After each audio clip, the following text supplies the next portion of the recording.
Praise the lord. ఈరోజు వాగ్దానం 103వ కీర్తన 8వ వచనం. యెహోవా దయాదాక్షిణ్య పూర్ణుడు, దీర్ఘశాంతుడు, కృపా సమృద్ధి గలవాడు. మన దేవుడు దయాదాక్షిణ్య పూర్ణుడు. ఆయన దయ చూపించేటువంటి వాడు, దయగలిగినటువంటి దేవుడు. ఆయన దయ ఎంతో ఉన్నతమైనది అని బైబిల్ చెప్తుంది. దీర్ఘశాంతము కలిగినటువంటి వాడు, కృపా సమృద్ధి కలిగినటువంటి దేవుడు. ఆయన మనందరి ఎడల కూడా దయ చూపించేవాడు. ప్రతి ఒక్కరి ఎడల దయ చూపించేటువంటి వాడు. భేదవారని లేదు, ఉన్నత స్థితిలో ఉన్నవారని లేదు, లేమిలో ఉన్నవారి ఎడల, సామాన్యుల ఎడల, సామాంతుల ఎడల, అందరి ఎడల కూడా ఆయన దయ చూపించేటువంటి వాడు. బైబిల్ గ్రంథంలో మీరు చూసినట్లయితే దేవుడు దావీదును మహారాజుగా ఆశీర్వదించాడు.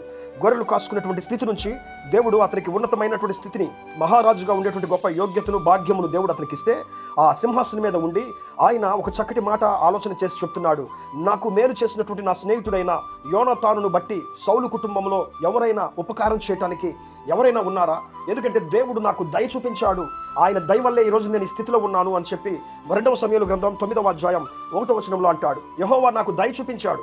ఆయన నాకు ఎలాంటి దయ అయితే చూపించాడో, సౌలు కుటుంబంలో కూడా యోనాతానును బట్టి ఎవరైనా మిగిలి ఉన్నారా, అతనికి నేను ఉపకారం చేస్తాను అని చెప్పారు అన్నప్పుడు, అక్కడ సీబా అనేటువంటి ఒక సేవకుడు, అయా చిత్తగించుము ప్రభువా, లోదెబారులో మాకీరు ఇంట, అమ్మీయేలు కుమారుడైన మాకీరు ఇంట ఒక వ్యక్తి ఉన్నాడయ్యా, అతని పేరు మెఫీబోషెతు.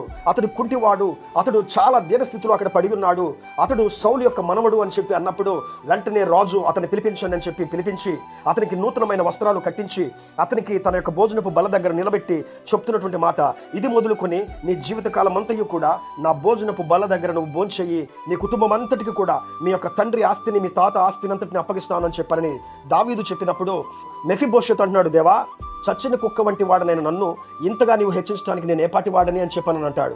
చూడండి, దావీదు తన జీవితంలో చక్కటి మాట చెప్తున్నాడు. ఏమని చెప్తున్నాడు? నేను ఈ రోజు నీ స్థితిలో ఉన్నానంటే దేవుని యొక్క దయ వల్ల మాత్రమే.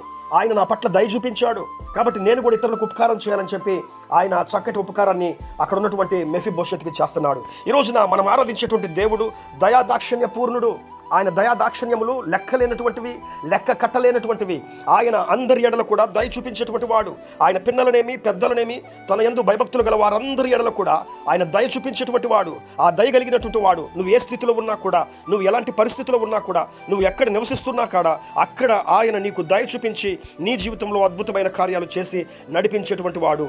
ఆ దయ కలిగినటువంటి దేవుడు ఈ రోజున మీ కుటుంబంలో కూడా అద్భుతమైన కార్యాలు చేసి మీ పట్ల తన దీర్ఘశాంతము, తన యొక్క దయాలత్వమును చూపించి మిమ్మల్ని బహుగా హెచ్చించునుగాక. ప్రేమ కలిగిన తండ్రి, గొప్ప దేవుడా, యేసయ్యా, ఈ వాగ్దానం ఎంతమంది అయితే చదివి విని ఉన్నారో వారి జీవితంలో అద్భుతమైన కార్యాలు చేసి నీకు సాక్షులుగా మీరు నిలబెట్టుకొని నీ దయతో నింపి నడిపించమని యేసు నామములో ప్రార్థించి వేడుకుంటున్నాము తండ్రి. ఆమేన్.